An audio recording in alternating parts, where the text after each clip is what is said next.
your approval, they are actually taking ownership and they're starting to feel more empowered.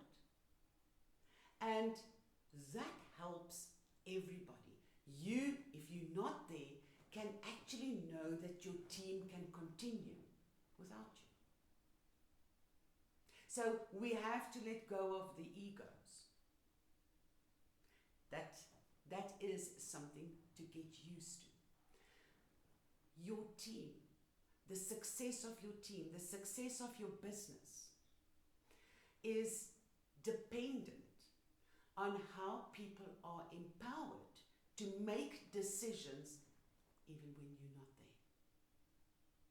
If you want your team to truly perform, if you want your team to be truly, your business to truly feel that they're growing and that there's movement and that there's empowerment, we need to break the bottleneck.